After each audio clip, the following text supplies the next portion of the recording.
संस्कृताय नमः। मैं हमारे संस्कृत ज्ञान गंगा यूट्यूब चैनल पर आप सभी का हार्दिक स्वागत करती हूँ। आज हम तृतीय पाठ है अहम नदी अस्मि अभ्यास कार्य करेंगे। सभी बच्चे वीडियो को शुरू से अंत तक अभ्यास कार्य पूरा करने के लिए अवश्य देखें और चैनल को सब्सक्राइब करना बिल्कुल ना भूलें। प्रश्न 1 में हम आम और न लिखेंगे। किम नदी माता ही विश्वम पालयति? क्या नदी माता के समान विश्व को पालती है? आम, हाँ। किम नदी गतिशीला न अस्ति? न, क्योंकि नदी है वो हमेशा चलती रहती है। किम नद्याः जलम पीत्वा एव सर्वे जीवन्ति? क्या नदियों का पानी पीकर सभी जीवित रहते हैं? आम। किम भारते नद्याः एकम रूपम अस्ति?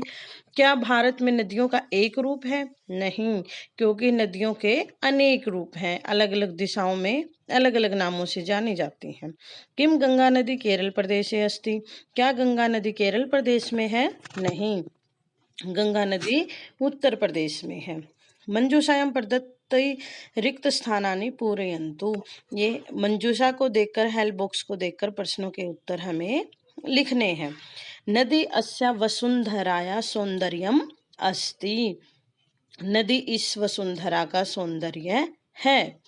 राष्ट्रस्य विकासे नद्याः महती भूमिका भवति। राष्ट्र के विकास में नदियों की बहुत बड़ी भूमिका होती है। सर्वे सुखिनः सन्तु, सभी सुखी हों। मुनयः आश्रमाणाम स्थापना नदी तट्टे अकुर्वन्। यानी कि मुनि है वो अपने आश्रमों की स्थापना नदियों के किनारों पर अकुर्वन् करते हैं। भारते नद्याः अनेकानि रूपाणि सन्ति। भारत में नदियों के अनेक रूप हैं। एक वचन के लिए अस्ति होता है और बहुवचन के लिए सन्ति होता है।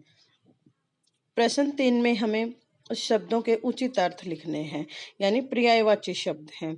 वसुंधराया भूमेः यानी पृथ्वी, और सागरम समुद्रम, तट्टे तीरे यानी किनारा, विख्याता प्रसिद्धा विख्याता यानी कि प्रसिद्ध फेमस, विश्वे संसारे।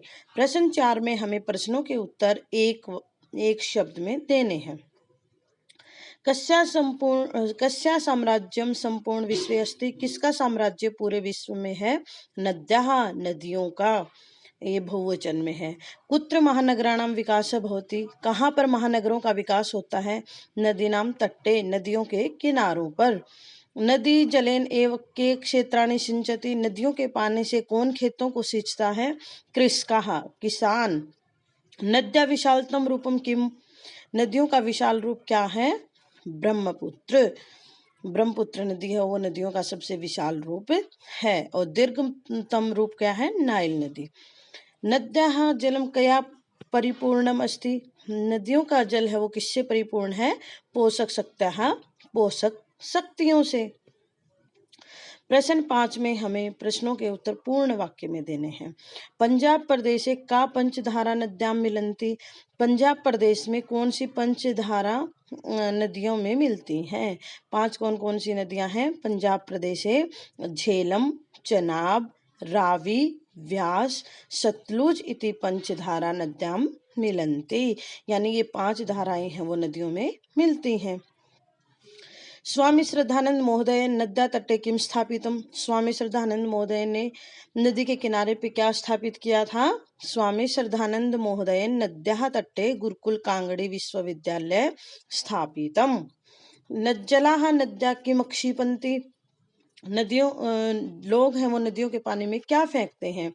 जनाः नद्या जले, लोग हैं वो नदियों के पानी में विष मिश्रित रसायन पदार्थान क्षिपन्ति। यानी कि केमिकल युक्त जो पदार्थ होते हैं, जहरीले जो पदार्थ होते हैं वो पानी में फेंक देते हैं।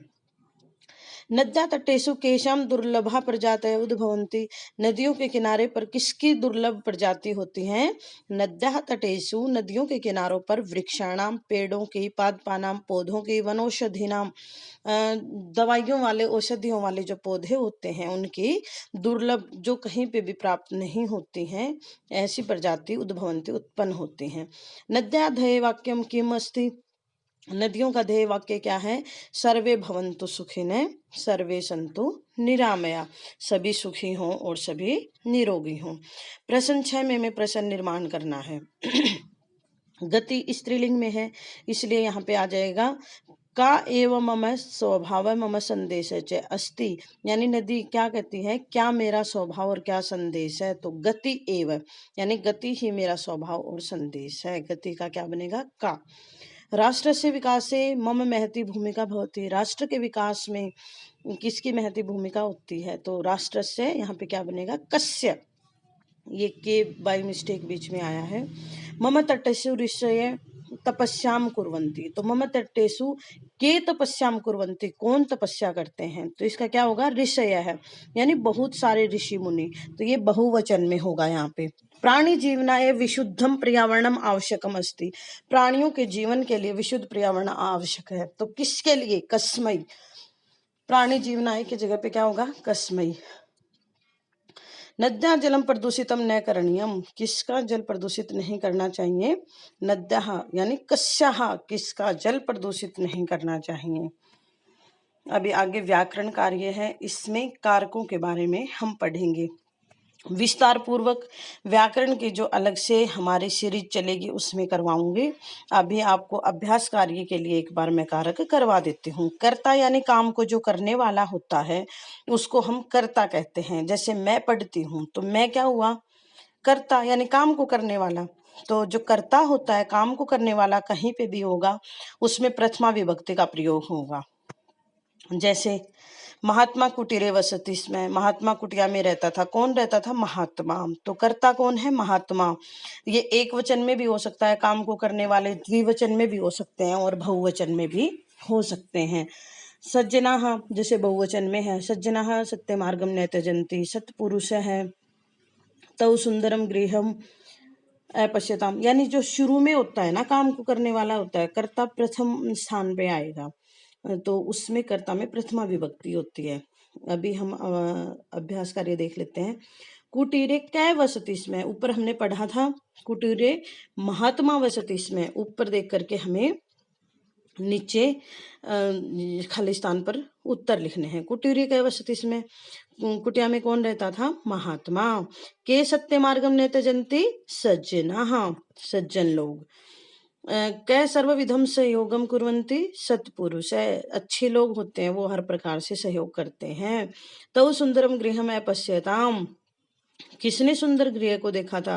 तौ, यहाँ पे क्या बन जाएगा? तौ। का वसुंधराया सौंदर्यमस्ति, कौन वसुंधरा का सौंदर्य है? नदी। के क्षेत्राणि सिंचन्ति, कौन खेतों को सींचता है? किसान, कृषकाः। अभी इसमें हमें एक वचन, हमें धातु को देख करके यानी क्रिया को देख करके पता चल जाएगा कि कर्ता एक वचन में होगा या बहुवचन में होगा। रिक्त स्थान देख करके हमें भरने हैं। क्रीड़ा क्षेत्रे धावन्ति, क्रीड़ा क्षेत्र यानी खेल के मैदान में, धावन्ति दौड़ते हैं, धावन्ति बहुवचन है तो यहाँ पे क्या हो जाएगा? धावकाः। ईश्वरम पूजयति, पूजयति एक वचन में है तो ईश्वर को कौन पूजता है? साधु, एक वचन में हुआ। वार्तालापम कुरुतः है, बात करते हैं, तो कौन? दो ही करेंगे, बात करेंगे तो यहाँ पे क्या है? कन्ने। पुस्तकम पठामः वयम, हम सब। कर्ता के अनुसार, कर्ता अगर काम को करने वाला अगर एक वचन में है तो क्रिया भी एक वचन में होगी, अगर बहुवचन में है तो बहुवचन में होगी। चित्रम रचयति, चित्र को कौन रचता है? चित्रकार है। कर्म, कर्म कारक में द्वितीय विभक्ति होती है। देखिए, यदा क्रिया भवति, जब क्रिया होती है, अथवा कर्ता क्रियाम करोति, यानी करता है वो क्रिया को करता है। जैसे काम को करने वाला कौन होगा? कर्ता, उसके द्वारा जो काम किया जाता है वो क्या होगा? क्रिया। तो जो क्रिया होती है उसमें द्वितीय विभक्ति का प्रयोग होता है। कर्म कारक में द्वितीय विभक्ति का प्रयोग करेंगे। जैसे गायक है, या उदाहरण देखिए, गायक है किम करोति, गायक क्या करता है? तो गायक है गीतम गायति, गायक है वो क्या है? करता है, काम को करने वाला है। गीतम क्या है? कर्म है, वो क्या कर रहा है? और गायति क्या है? क्रिया। तो गायक